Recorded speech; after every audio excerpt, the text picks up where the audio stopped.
Welcome to Tokyo Game Life, a Tokyo-based video game podcast focusing on Nintendo and gaming culture in Japan's capital.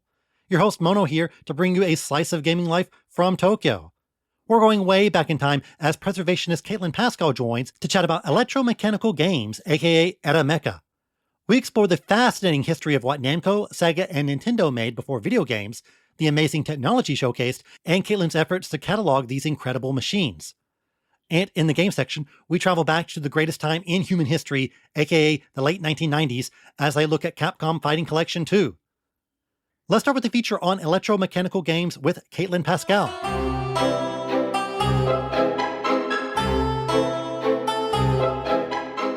Today's feature is all about Electro-Mecha, or as it's known in English, electro-mechanical games. Joining me to chat all about these unique devices is a special guest. So guest, please introduce yourself. Hi, my name is Caitlyn. I am a collector, researcher, and preservationist out of Canada, and I run the website A Foreigner's Guide to Electro-Mecha Arcades. Thanks for joining me. I often have a lot of retro and old school focused features on the podcast, but now we're going even older than old school. So give us the details. What are Electro-Mecha? Electro-Mecha loosely is a portmanteau for electromechanical. So all of the games that preceded video games, all of the games that came before video games, going back to the electromechanical games and even the purely mechanical games that came before and helped build the arcade industry that dominates the world today. Yeah, so today we're going to be focusing on pre-video game arcade games. So no Street Fighter, no Gradius, no Pac-Man. We're delving into what people played before those games were even conceived here in Japan. But I wanted to hear more about your backstory. How did you get interested in Electro-Mecha? I'm a collector. I started off as a pinball collector, and pinball is still my primary love. Absolutely adore pinball. I'm an organizer. I founded a group called Pinball Women Ottawa over a decade ago. I got into the other aspects of the arcade hobby just by going backwards with pinball. I was into 1980s pinball, then I got into 1970s pinball, the electromechanical stuff. Then I was like, oh, wait, 1960s pinball is pretty cool too. Oh, wow, 1950s pinball with the wood rails, that's pretty special. And I kept on going backwards to the roots of pinball, and I got into what's called pre-war pinball from the 1930s, some of the earliest pinball machines, which were purely mechanical.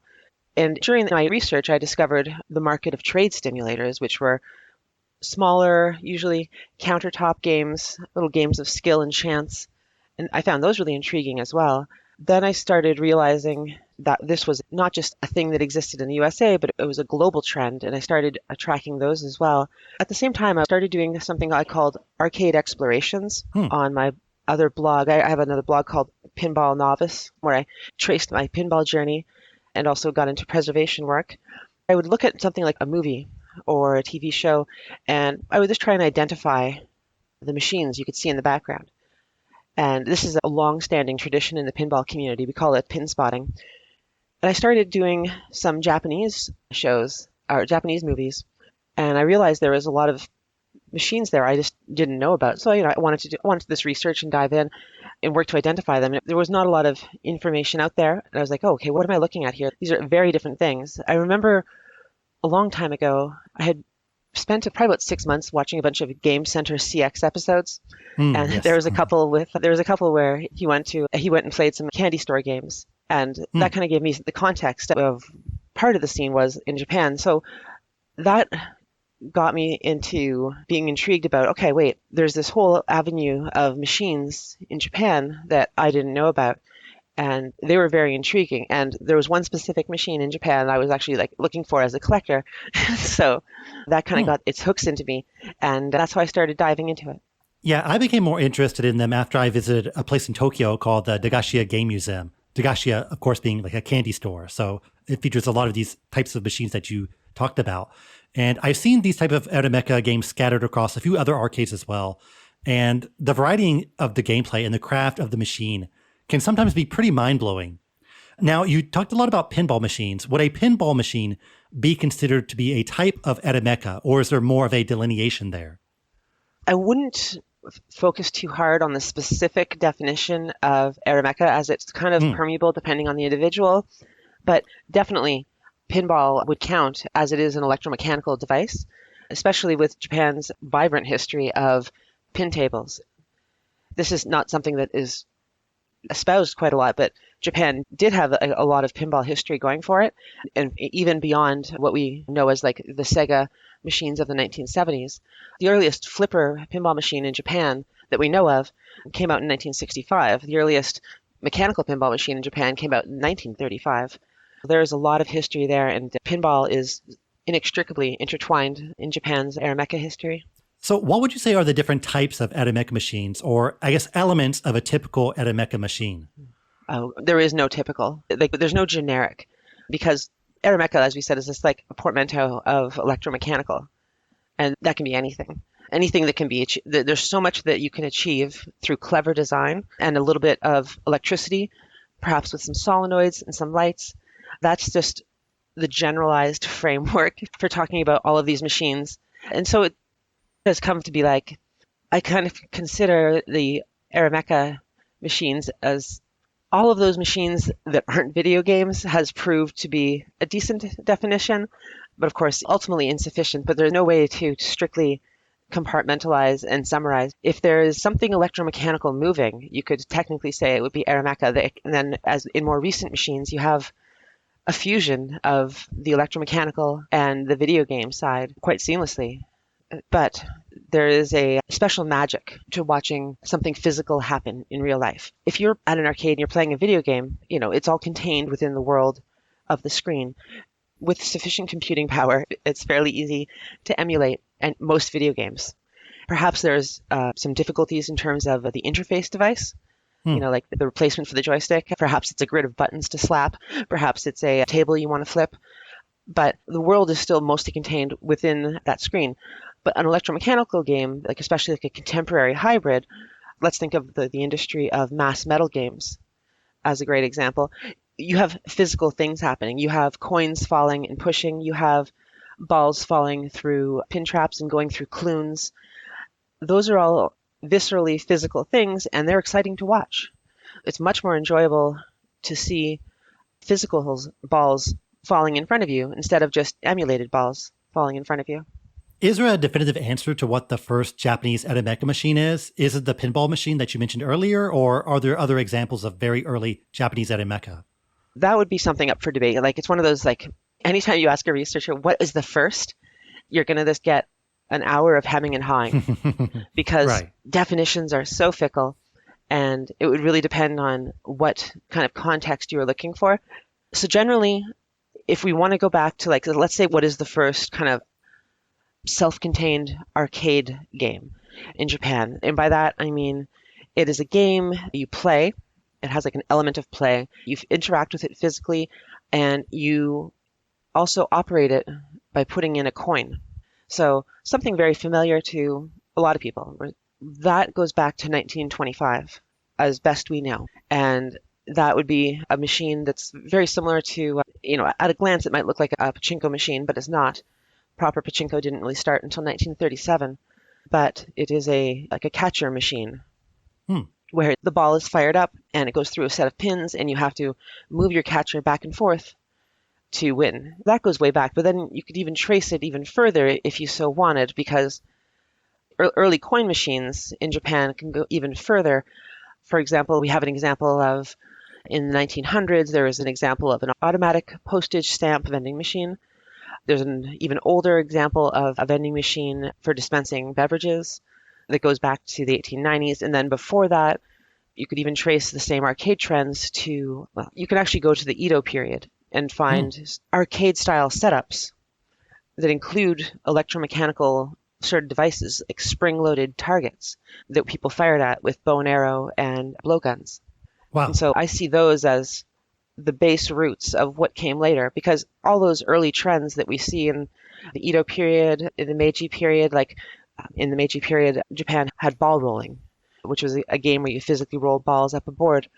And all of those trends are traceable into the 20th century, all throughout it, and still into contemporary games today. I think a lot of people might be surprised about who in Japan was actually making these devices. Can you shed some light on some of the major Japanese distributors of Arameca arcade machines?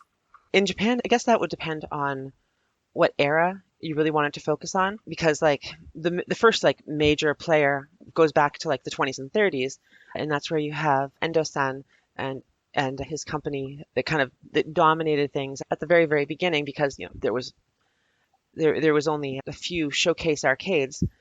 So Endo started Nippon Amusement Machine Manufacturing, and one of the very first sort of department store arcades was like Sportsland, which opened in 1931, and that was only preceded by Takarazuka Onsen's arcade, which came in around the 1910s. But skipping ahead much further, a lot of the big players that most arcade fans know and love, like Sega, Nintendo, Namco, those four alone are a huge proportion of the Arameca history. Capcom, just, they all produced incredible stuff. Sigma, which was later turned into Aruz. Sammy Industries, which is a major player today, still in the amusement machine, and in the Pachislo world as well. They had a major presence as well. A huge part of that also in the arrange ball industry of the 70s and 80s. So a lot of the major arcade players that made huge waves in the video game timeline were there and established in the electromechanical world before they got into video games. And they were able to get into video games, of course, because they were poised with the manufacturing and the distribution networks laid out by their prior history in the arcade world. Yeah, I always get a kick out of seeing some of these machines and it has Sega or Konami's logo stamped on it. It is very surreal to realize, just how long these companies have been making entertainment. Now, what I really want to touch on is perhaps one of the more famous examples of Arameca, Periscope from Namco, or as they were known then, Nakamura Manufacturing Company. So listeners, if you want to win a trivia contest, remember that bit of info. So have you ever played Periscope, and why is it so important? I have never played Periscope. There is no known existing copy of Nakamura's Periscope game in existence. If anyone knows one out there, please do get in touch. There's lots of researchers that would be absolutely thrilled to hear that. Nakamura's Periscope came out in 1965, and it was a monster of a machine. It was basically like three incredibly large arcade machines slapped together, and it would basically be the equivalent of walking up to a small truck, because they had incredible depth, not depth in terms of gameplay, depth in terms of the cabinets were incredibly deep. I think something like 9 feet deep or maybe 12 feet wide. Just massive things. They were a spectacle. They were an investment, and they impressed a lot of people, and they really set the tone. That came out in 1965. In 1966, they also released an updated version of that, but also in the same year, Sega released their Periscope in 1966, and which is a very similar three-player machine where you step up, you put your coin in, you look in through a periscope that is hanging down in front of you, and you fire your electromechanical torpedoes at ships passing by to score. That machine, of course, gets a lot more of the kudos in the historical timeline, but then, of course, Sega then came out with a single unit of their Periscope in 1968, and that one is the one that I think most people, if anyone listening is a electromechanical nerd, they're going to know that one. That's the single unit of Periscope, and it got exported widely. That was one of the first international successes that came out of Japan's arcade industry. So it is well remembered and is widely loved, and copies of Sega's Periscope do exist in a number of international arcade collections that can be played. So we've got Periscope, but what else would you say are some of the more famous Arameca machines? My head is spinning because I have my database is over 5,000.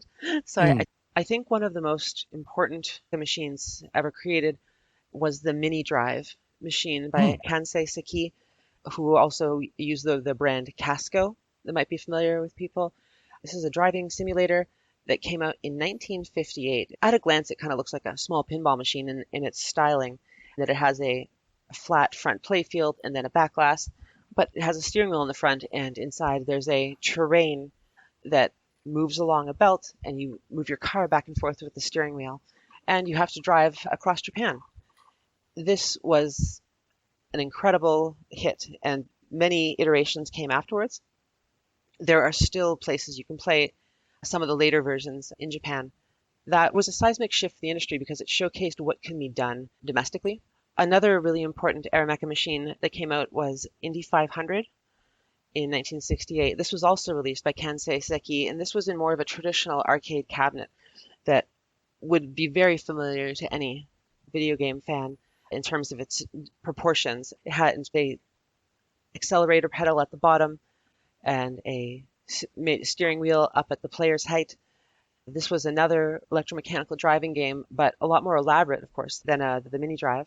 Indy 500 was also another hit that sold internationally. So Sega's single unit Periscope went international, but then the sales of Indy 500 very much eclipsed that because it was much more, well, first of all, it was much more affordable than Sega's Periscope. Sega's Periscope was a beast of a machine and a luxurious machine, and only a few distributors could really afford that. But Indy 500 was much smaller, much more reasonable. It did so well that, of course, US companies went straight to copying it and made their own bootleg versions. I think there was also a couple European versions made too.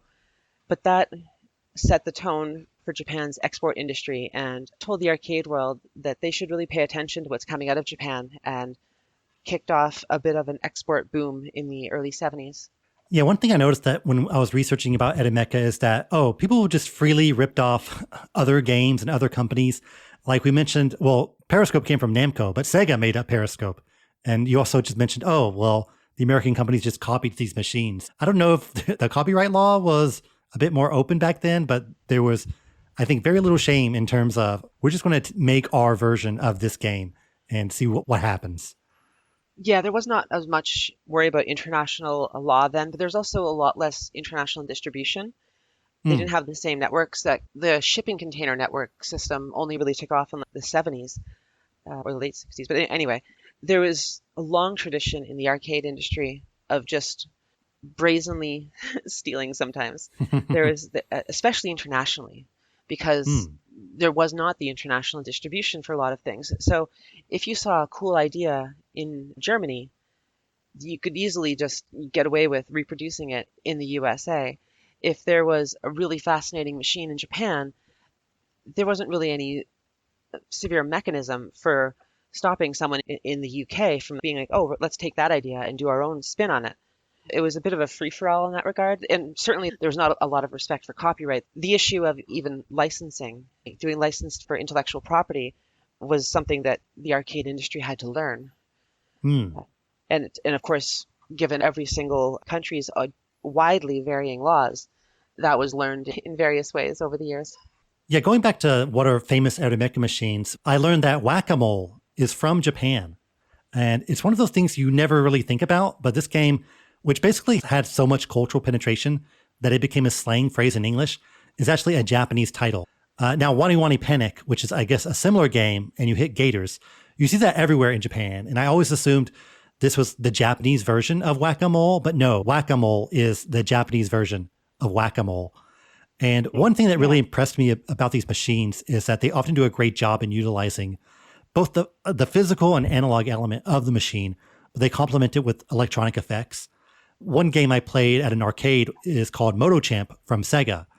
And I thought it was very impressive because the way it works is that there are these plastic figures that are the racers. And then you control it with a real, I guess, a quote unquote real bike handlebar. But when you're playing the game, it projects an image of the road, like a speeding road on the white surface. And so it looks like the motorcycles are kind of moving across this road very, very quickly. So it looks like you're speeding down the street when in reality, they're not moving a whole lot. But I thought this was a very creative effect that really made the game feel a lot more exciting. So are there any examples of tech in Edomecha machines that just really impressed you? Oh yeah, there's so many incredible examples. And that's really one of the cool things looking at the Edomecha history, is there's so many varied technological innovations that exist and that are reused. Once a mechanism is created, you can see it spread through all sorts of other games, used in similar ways and then used in very different ways. And that's one of the most delightful aspects of it. Like MotoChamp, as you said, that's a 1973 Sega game. It's a great example. Sega was doing just remarkable stuff. Their electromechanical machines are just praised for their build quality and their innovation, especially the mid-70s, the mid-1970s ones. Kansei Seki did a lot of great stuff too, especially with holograms. When we look back on the history of arcade machines, it's so easy to start with video games and then go backwards, because the novelty of video games is lost on us. We see video, we see moving pictures, but we have to think of, okay, before we had CRT tubes, before we had Pong and the ball bouncing around, you had to be able to convey motion. You had to be able to convey immersiveness. And that's where all that innovative technology really came into play. There are some companies that would utilize holograms in clever ways within their machines. Hologram technology was very new in the 1970s. I don't remember the timeline of the history of the development of holograms, but I remember them being very big in the 1980s. And so they were probably very new back in the 1970s. The hologram games came out around 1975. And of course, that's 2 years after Pong hit. But there's games like Gunsmoke and FBI Shootout Gun that utilize the holograms to create that immersive experience. And as you mentioned, you have the sound, you have the motion of the electromechanical characters moving around, and then you incorporate other audio video elements like the projection, like the hologram, and it creates an incredible immersive experience. It's actually a real blessing that, do you know the Electromechanical Research Laboratory in Osaka? Oh, no. What is that? Oh, gosh. Okay. Everyone who listens to your podcast needs to go to Osaka for the Electromechanical Research Laboratory. It is a brilliant arcade that is run by someone who's very dedicated to electromechanical machines and does the most important thing, which is let you play with them. It is nothing but electromechanical machines in their arcade. I don't know the person personally, but I'm enamored with what they're doing. And at their arcade, they recently put out an FBI Shootout Gun by Casco. So you can actually go and play this shooting game that incorporates one of the very first holograms. Oh, wow. Yeah. Yeah, I know a place like that existed. Yeah, it's probably currently the primary spot I would recommend any electromechanical fan in Japan to go to. Dagashiya Game Museum is up there too, though. I've been there, and I did cover it on the podcast. They do have some, I guess, quote unquote arcade games. There's like a Mario roulette game, but I would say 95% of the things in there would fall under the category of Edemeca. And definitely a lot of things I've never seen before. The scope of Dagashiya Game Museum is, of course, much more limited than the scope of the Electromechanical Research Laboratory, because candy store games were their own trend within the 70s in the electromechanical world. Very delightful, but the range of machines at the Electromechanical Research Laboratory is much deeper and wider. What about your personal favorites? What machines do you just love playing? Oh, the machines I love playing the most are pinball. I love the pinball. I love pinball machines, and that's like, whenever I ask that, I'm always going to stand pinball. Pinball is my ride or die. But beyond that, I really love the electromechanical machines that remind me of the trade stimulators that are from like the 1920s and 1930s. Like I mentioned earlier, I am a collector and I collect a lot of trade stimulators from the USA. I love those little small skill games, similar to the candy store games that you see, where it's a single challenge. You put your coin in and you have a small task ahead of you, and you either finish it or you get a certain score out of it, and that's it. It's a very discrete game. I prefer the ones that are skill-based instead of the ones that are purely chance-based. My favorite one is one I own. It's a game called Circus. It came out in 1977, and it's a pachinko-style game where you have to guide a ball down a series of ramps to get into a prize pocket. It's incredibly difficult and a lot of fun. That is also one you can play at Dagashiya Game Museum. Now, there are probably a lot of modern examples of Edemeca, like Wani Wani Panic, which I said earlier, but they obviously aren't as prevalent today. When would you say Edemeca started to decline in Japan? With the meteoric rise of video games, it was inevitable that they would push out a lot of electromechanical games. We see this globally. For example, in the USA, you had pinball as the dominant cultural force. And once the video games started taking over, it took a couple years to go from computer space and Pong to then suddenly dedicating over 50% of your arcade to video games. But when you look at the history of arcades, that's like, we're talking about an evolution over 4 or 5 years. This is an industry to make money. You had to go where the trends are. You had to go with the games that were inspiring people and getting plays. And that was the video games. They were new, they were immersive, they were just wildly creative. People hadn't seen anything like that before. and that dominated a lot of the coin drops. So you're getting lots of coin drops for your video games. You're going to cycle out a lot of your electromechanical machines. It was definitely the late 70s that saw that transition. There was always a desire for electromechanical gameplay. They never withered entirely and went away, but they were certainly at the whims of the market forces of the times. Now, you mentioned that like the mole whacking game, like Wanny Wanny Panic, and yeah, it is still going strong. They are still making mole whacking games. I think the latest in that franchise might have been the Wanny Wanny Panic R, which came out in like 2020. But that's just one of an extended series, under the brand Togo, made their mole extermination game in 1976. And it's a great example because there are a lot of arcade trends in the electromechanical world that came from Japan. Mole whacking is one of the most iconic there, and it is a testament to how much fun the physicality of an arcade can be. There's something special about watching the motors go, watching a motor twirl, watching a ball fall down a path. Kinetic balls in motion has hypnotized me and many other people for generations. And I don't think that's going to end anytime soon, especially nowadays. Arcades obviously had a special time in the 90s when I grew up, and the dominance of video games was undeniable. Pinball had a good run in that time period as well. Pinball in the 90s was about typically like 10 to 15% of any arcade, compared to the lineups of Street Fighter and Killer Instinct and Virtua Fighter.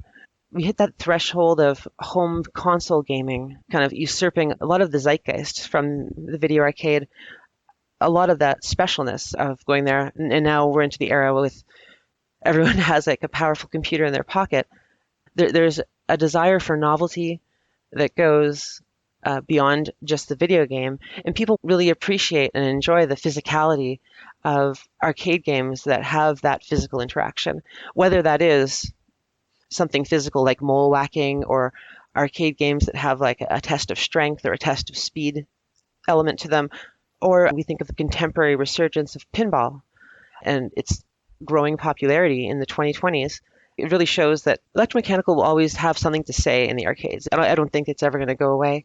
There's always more you can do with it, and there's always a desire to push away from screens. I want to get into your site, earlyarcadesjapan.blogspot.com, where you catalog Aeromecha machines. So what inspired you to create this project?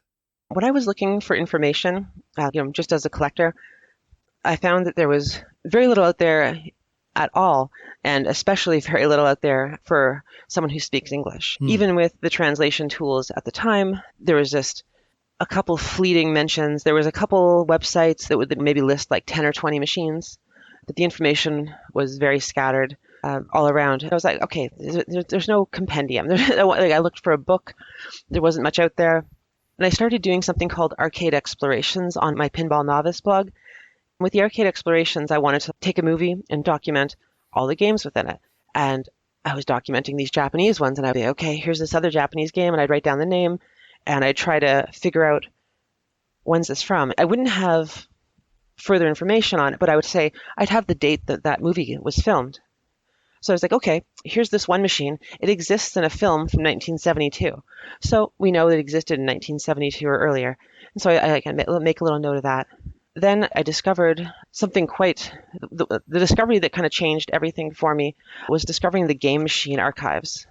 Game Machine was an industry magazine that came out beginning in 1975. A lot of your listeners might be familiar with Onitama-san. The site has been dedicated to arcade and video game preservation and research for a long time, and they do incredible work. They have one of the best YouTube channels filled with interviews with industry leaders. In terms of game research history, probably one of the most important researchers in all of Japan. In my mind, one thing they did is they digitized this archive of Game Machine newspapers. At the time, when they started, it was a newspaper. Later, I think it went to more of a printed magazine format. Oh yeah, it started in 1974 and posted all of these online. And I was like, wow, this is a great resource. When you do research on the arcade industry, you always go to the primary sources, and one of the best sources is always going to be the industry publications. Game Machine started in 1974 to serve the Japanese arcade industry, and almost everything that happened in the industry is documented in its pages. Now, and I say almost because, obviously lots of the way industry magazines worked is that, you don't cover everything. You often sometimes cover just, what the companies you have arranged things with, perhaps, but there are always smaller companies that, that don't have the budget or whatever. But most of it is there. Most of it would be represented as, and I got this idea that, if I just go through all the Game Machine magazines and take it year by year, I could just write down all of the machines I see, and kind of that would allow me to document a timeline. And so I started putting that information together. The archive online goes from 1974 to 2002. So it's a very, very comprehensive archive. And I have to reiterate, I am so incredibly grateful it's there because it allowed me to put that framework together. As I said, Game Machine didn't cover everything, but it allowed me to put together that fundamental framework of what are these machines called, who made them, and what year did they come out. For me, that was always the key information that, you want to know. When you're in a hobby, you want a list. You want, what is the game's name? Who are the companies involved? What year did it come out? And then you want a picture as well. And those are the things I wanted to provide. And I started with that base information of Game Machine, and I started adding information I could derive from my arcade explorations as well. And then I started finding other Japanese magazines and pulling in information from there, pulling in information from corporate websites, pulling in information from other bloggers who had put out images and notes on their own sites, and just trying to see if I could coalesce it all into one master list. What about if someone out there knows about a machine that's not on your website? Can they just email you with some pictures, or what should they do? Oh, absolutely. I would absolutely love it if anyone had information on machines that were not on my website. The goal of the website is to create that master list. It's to make a list with the best information possible. There is my email on the main page. It's thetastates@gmail.com, thetastates@gmail.com. And I not only want to know about machines that I don't have, I would like to know corrections for date, corrections for names, manufacturers, better images. If there's superior images to the ones on there, I definitely want all that information. There have been a lot of people who have submitted information to me, which I am incredibly grateful for. Many people in Japan submit anonymously. There are many issues with copyright in Japan, and a lot of people are very nervous about sharing information because of that. And I'm very astute about protecting people's anonymity in that regard. But it's all kind of to serve that public knowledge of documenting this massive and delightful industry before it disappears. This is such an incredible industry, such an incredible history of games, that a list like this really needed to exist. And it kind of was a bee in my bonnet that it didn't exist. And I really needed to see it come into the world. My own research has been inspired by the researchers who came before me. And there are a couple key examples there, like Richard Buchel, who's like the late Richard Buchel, a very famous coin-op historian, Jay Stafford, who runs the Internet Pinball Database, Clay Harrell, who runs the incredible site Pin Repair, and even others like Steve Young, who is a preservationist of Gottlieb history and also fabricates parts and helps keep machines alive. When I came into the hobby of pinball, these people had done such incredible work documenting the history and making sense of it and putting things in order and sharing that resource widely. And not only did they share the resource widely, but they shared it with the ethos of the early internet, the Web 1.0 world, of people that came up in the 1990s, that you just put the information out there. It's not a method to make money. It's not a way to serve advertisements. It's just about sharing this information because the information itself is important. And their examples inspired me to put this together because the information is so important that I felt it just needs to be out there. Yeah, definitely an incredibly valuable resource, one of a kind place. I believe you said you have over 5,000 machines listed on there. I'm trying to think of, is there any other list on the internet that is 5,000 items long? And I have to think there's not a whole lot. So you've got quite a special website. Thank you. I think one of my favorite aspects of the website too is that most of the machines have tags as well. So I've been trying to keep tabs on trends of mechanisms and themes and such. On my Pinball Novice website, I had been doing a series called Niche Mechanisms, where I was making posts that kind of looked at how certain mechanisms evolved in the arcade history timeline, from very basic things like ball drops or mechanisms like rotation. And you'd see these in a lot of early trade stimulators. You'd see these in a lot of the earliest arcade machines, like some from the 1900s. And you'd see them in a lot of Japanese machines. And then you'd see them in the candy store games, for example, and other electromechanical machines. I was really keen on tracing how those different arcade mechanisms and themes traveled throughout the industry. If you go to the main page of A Foreigner's Guide to Arameca Arcades, there's a section called Special Views. You can click on a button that says Random Tag, and it'll just take you to a random tag, which is a random way to examine the history of Japanese arcades. I'd highly recommend that.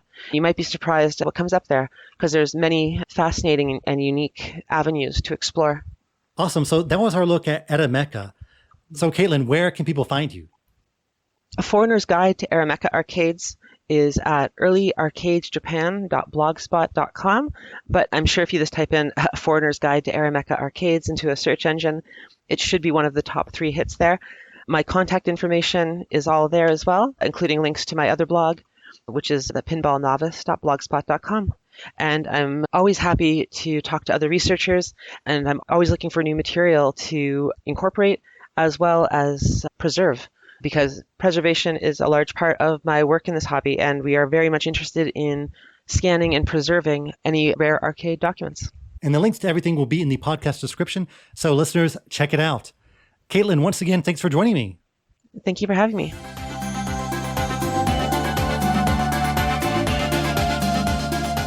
We went way back in time for the feature, but now we're going forward in time, but still back in time when compared to now. Does that make sense? But anyways, the game section this time around is all about Capcom Fighting Collection 2, which is a pretty self-explanatory name. Who made it? Capcom. What did they make? Fighting games. What is this game? A collection. Is it the first one? No. The first Capcom Fighting Collection was mostly a Darkstalkers collection with a few oddities like Cyberbots and Red Earth, a game I did feature on the podcast, so check out that episode. The second one was a Marvel collection, and this time around, Capcom showcases their fighting games from the late 90s and very early 2000s. Many of them are directed by Hideaki Itsuno, who is now probably better known as the Devil May Cry guy, but once upon a time he was working on some amazing fighting games. The collection is a mix of absolute classics, under-the-radar gems, and weird titles that are still interesting in their own right. And I think this is easily the best collection of the 3, and if you're only going to get one, I heartily recommend this one. Let's go through the games. The biggest highlight, of course, are the 2 Capcom vs. SNK games. They could have just put out a Capcom vs. SNK collection and I would have bought it. Or even just put out Capcom vs. SNK 2 and I would have bought that by itself. CVS 2, as it's known, is definitely my favorite 2D fighter. You know, if you disqualify Smash and whatever. But in terms of your traditional fighting game, I put CVS 2 at the top. The huge roster, the variety in gameplay systems, the fact that you're basically making your own custom fighting game, all the mechanics gel together in a perfect way, and with the groove and ratio systems, there's a tremendous amount of customization and experimentation you can do with the game that isn't in a whole lot of fighters. The main gimmick of CVS 2, beyond having Chun-Li just fight Mai, is the aforementioned groove system. There are 6 grooves, each one modeled off of mechanics of a Capcom or SNK game. The grooves are CAP and, you guessed it, SNK. The grooves are listed from the past games, which benefits players who have had experiences with those titles. C and A are the A-ism and V-ism systems from Street Fighter Alpha. Listen, they should have just had A-ism be the A groove, but I'll let it slide. Also, V-ism, which is the A groove, the meter is a custom combo meter. Custom combo, that's 2 C's, so why isn't that the C groove? They made a big mistake, but again, I'll forgive them. The P groove is based on Street Fighter III Third Strike, P for parry, so at least that makes sense. S is based on King of Fighters 94, N is King of Fighters 98, and K is a mix of Samurai Showdown and Mark of the Wolves. These grooves go beyond just picking what type of super move you want. They all have subsystems and abilities you need to be aware of. For example, you can only run in the SNK grooves because that mechanic is from SNK games. P groove is the only one that lets you parry a la Street Fighter 3. You can roll in Alpha and 98 grooves, but not in the others. Thankfully, when you're picking a groove, it does show what abilities you can do, at least in arcade mode, so you don't need to commit all this to memory. But you do need to keep your sub-abilities in mind when in the match. Don't try to air guard after picking a groove that doesn't let you air guard. You're signing away your life at that point. Now, the groove system really lets you experiment. The game has dozens of characters, each with 6 different grooves, and of course some grooves are better than others for specific characters, but part of the fun is also mixing and matching. What if Haomaru from Samurai Showdown had the custom combo system from Alpha? What if Akuma had the rage meter from Mark of the Wolves? You can pick a character that debuted in Alpha and give them Street Fighter 3 moves. You can make up so many what-if scenarios and see them play out for real. There's also the ratio system where you can pick the strengths of your team. You've got 4 stock, and you can distribute them up to 3 characters. So in a 3-person team, you'll have 1 character with 2 points and 2 with 1. So you could have a 2-person team with 2 and 2, or pick 1 character with 4 points, which makes them really, really strong. Both the groove and ratio system really help make each match feel completely different. You could have a 3-person team with SNK characters, all using Street Fighter 3 mechanics, versus a single Balrog with the King of Fighters 98 mechanics. Next match, you've got 2 Alpha characters using the V-ism Alpha groove versus 2 King of Fighters characters using the KOF 94 groove, so kind of a canon matchup there. I can't think of too many other fighters that really emphasize the freedom and customization CVS2 gives you. Now, all this might sound a bit too complicated, but at its core, CVS2 is just an excellent fighting game. It felt like Capcom had mastered 2D fighters with this title, and they faithfully brought in the SNK characters as well. The roster is amazing, featuring all the heavy hitters from Street Fighter and King of Fighters, but also some deeper cuts like Hibiki from The Last Blade and Maki from Final Fight, who had never appeared in a fighting game until this one. And she's one of my personal favorite characters to use. But don't worry, of course, Morgan is here. Everything else is perfect, with great backgrounds that utilize some very 2000-esque 3D graphics, an iconic soundtrack, the menu looks cool, but I gotta admit, while I do think this collection is the best of the 3, the character select menus in the Marvel Fighting Collection are really second to none. Now, I know I have about a half dozen more fighting games to talk about, but CVS2 is easily the crown jewel. I don't want to say it's worth buying the collection solely for this game, but then again, maybe. This is the one I'll be playing the most. But hey, before CVS2, Capcom made another CVS title called Capcom vs. SNK. Despite my love for CVS2, I had actually never played the original. There's not a whole lot of reasons to go back to the first game, but CVS does have some unique elements. For one, the awesome presentation. It really does feel like you are transported into a Winamp player from the year 2000. Each stage also has a scene transition which isn't in CVS2, and they all look very cinematic.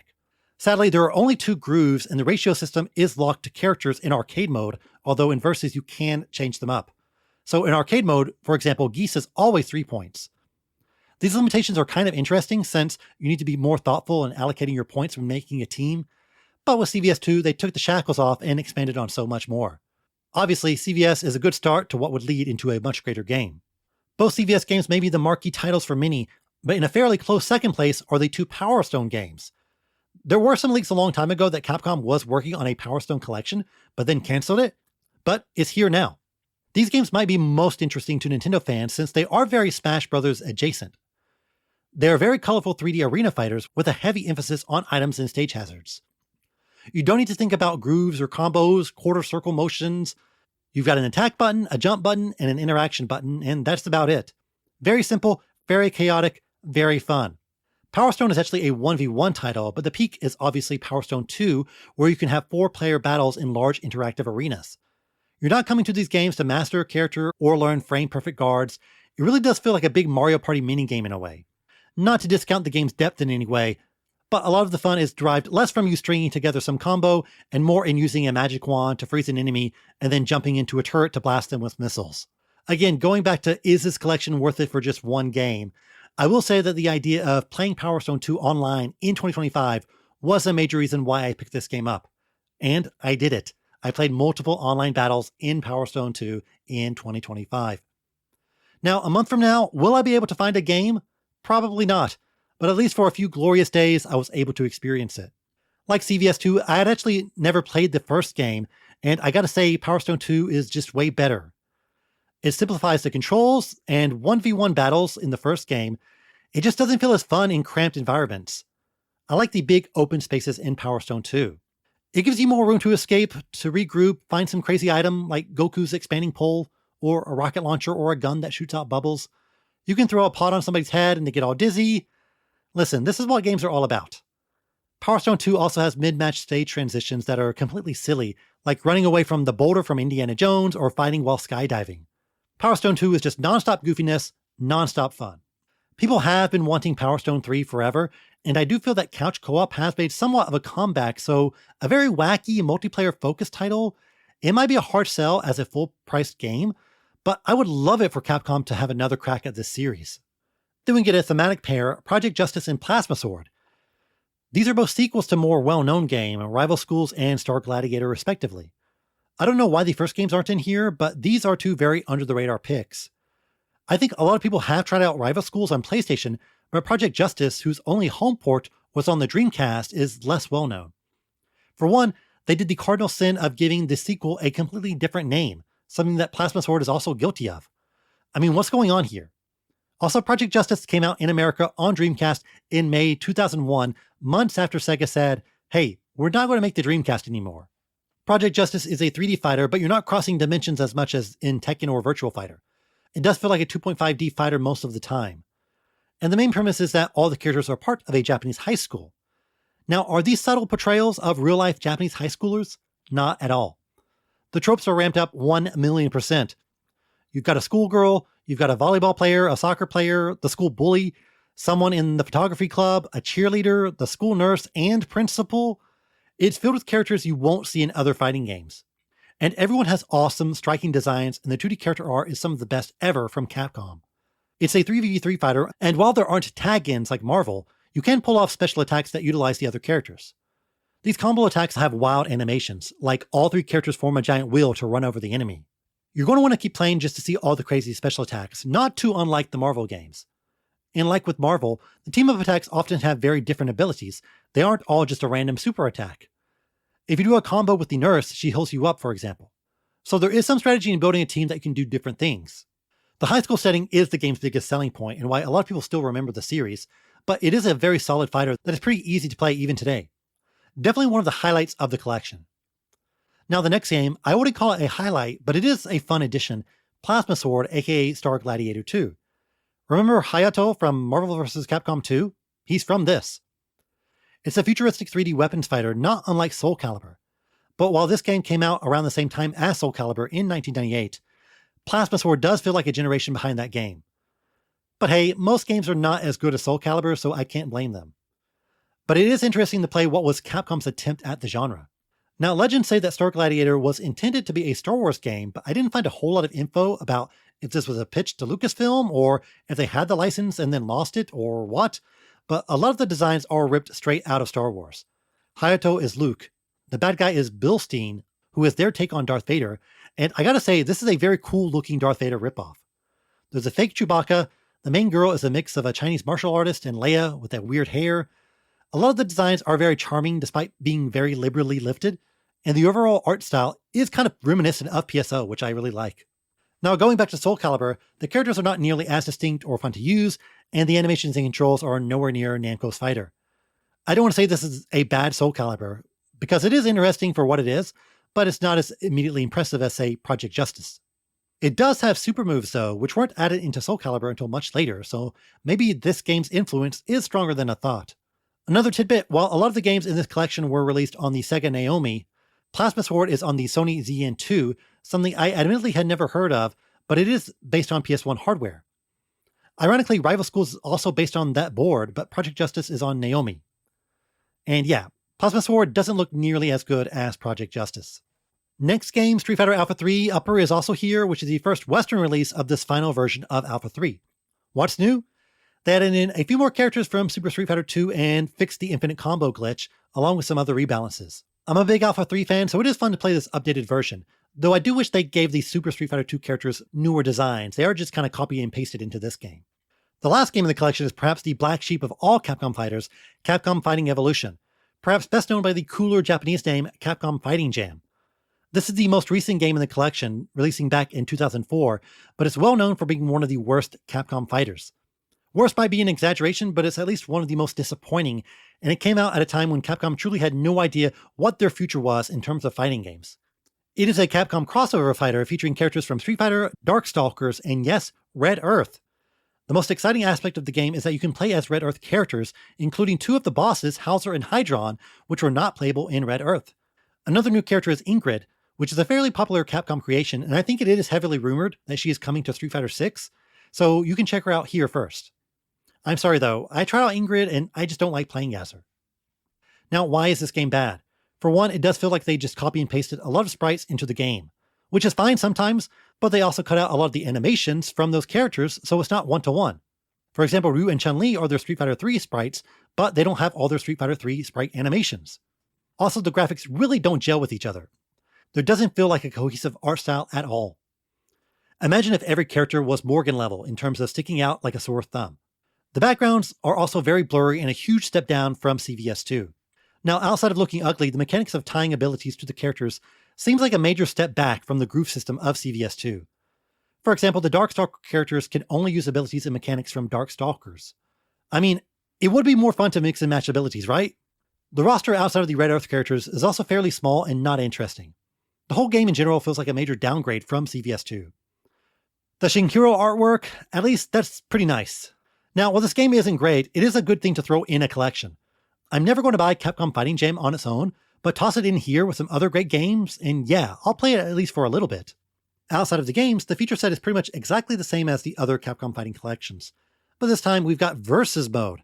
Apparently, Capcom patched this into the other collections a few months ago, and what took so long? Previously, you could only play arcade mode solo, but now you can do Versus against the CPU, which is great for something like CVS2 where you want to experiment with a lot of the character customization. Games like Power Stone 2 also benefit from just having a straight-up versus CPU mode, where you just want a quick battle without having to dedicate yourself to a longer arcade run. If I had to throw out some criticisms of this wonderful, beautiful collection, I mean, obviously it would be nice to have some console version exclusive modes. They actually do have both the regular and EO versions of Capcom vs. SNK 2, so if you played CVS2 on GameCube or Xbox, that version is on here, minus the mechanic of using the joystick to pull off moves. Another thing for Alpha 3 Upper is that you can turn the crouch canceling mechanic on or off, so if you prefer the unfixed version of Alpha 3, you can still have that experience. These types of touches really go a long way in letting players customize their gameplay experience. But if your main interactions with these games were the console ports and you want those modes, well, they're not in here. It is hard to marry the arcade accurate ports with the bespoke modes made for a different version of the game, so I understand why they aren't here. They could give us a color edit though, I'll say that. I'm incredibly pleased with this collection. They brought back some classic games and didn't mess them up, and that's really all I can ask for. CVS2, Power Stone 2, Project Justice, these are totally legit and hold up well today. You've got CVS 1 and Power Stone 1 for a completionist sake, and I will say Power Stone 1 is different enough from 2 to make it feel like something unique. Plasma Sword is more fun than I thought it would be. You've got a special version of Alpha 3, which is one of the best 2D fighters, and Capcom Fighting Jam is at least an interesting thing to poke around in. It runs perfectly on Switch, and yes, portable CVS2 is still a crazy concept to me in 2025. You'd think the idea of playing retro console games portably would wear off, but 8 years into the Switch's life, it still hasn't. And that bodes well for Switch 2, which, hey, I'll be talking about a lot on the next episode. That's it for the games. Let's look at the news.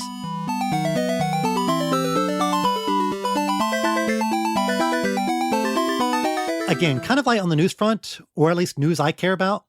I'm literally just counting down the days until Switch 2 launches, and I expect after that we will get a direct along with Keighley Summer's Game Fest, so we will have a better picture of the rest of 2025 very soon. But if you want to play some games now, Nintendo did have a recent NSO drop with some new Game Boy titles. Survival Kids and Gradius the Interstellar Assault from Konami, Kirby Star Stacker, and The Sword of Hope. Survival Kids is an interesting one since a new Survival Kids is launching day one on Switch 2, so I guess they are hoping people will get into this version and then pick up the Switch 2 game. I would like to see the hard numbers for that specific scenario though. Are we talking about 10,000 people? 1,000? 100? I definitely think Survival Kids is really flying under the radar in terms of launch games, but they're probably hoping that it has some legs. And in terms of Switch 2 news, Dragon Quest 1 and 2 HD 2D are coming to Switch 2 on October 30th. I absolutely loved Dragon Quest 3 HD 2D, and originally I thought I wasn't going to try 1 and 2 because isn't 3 just way better? But after all the incredible additions to Dragon Quest 3 HD 2D, I am very interested in going back and trying out these classic titles. And we also got some new Pokemon merch called Cave Dweller, focusing on Pokemon that live in caves. This is a really cool idea for a merch line since caves, at one point, were an iconic location in Pokemon and so many classic Pokemon live in them. The most amazing item for me is a Geodude plushie that can evolve into a Graveler, and then that can evolve into a Golem. I don't know how, they're all like tucked into each other, but I at least want to get my hands on one and see how it works. They're also selling shirts and keychains focusing on Pokemon like Golbat and Tyranitar and Onix, and a real-life escape rope. It's kind of like a giant lanyard, so no word on if it will warp you back home yet. But I always get a kick out of these hyper-specific Pokemon merch lines. The goods are available right now in Japanese Pokemon centers. And some Tokyo news, Kojima is taking Death Stranding 2 around the world with Death Stranding World Tour 2 happening in Tokyo on June 26. Not a lot of details are out yet, but I imagine it will be a mix of pop-up shop, exhibit, demo event, and will also feature some talks held by Kojima. I admittedly am not a huge Death Stranding fan. I played the original for a few hours and thought it was kind of interesting, but I just didn't stick with it. But I might try to see if I can attend this one, but I imagine I will be at the mercy of the lottery, and I used up all my lottery luck for the Switch 2, which again, I'm going to talk about a lot next episode. But until then, let's wrap it up. Thanks as always for listening. Be sure to like and subscribe to this podcast on your favorite app. Leave a 5-star review as well. It really helps with visibility. The podcast is also available on YouTube, so like and subscribe there as well. I'm on Blue Sky, Twitter, Threads, Instagram. Just search for Tokyo Game Life or find the links in the podcast description. If you like the podcast, be sure to share it with your friends and on social media. The next episode will be on June 15th, featuring the Switch 2. See you next time. Matane!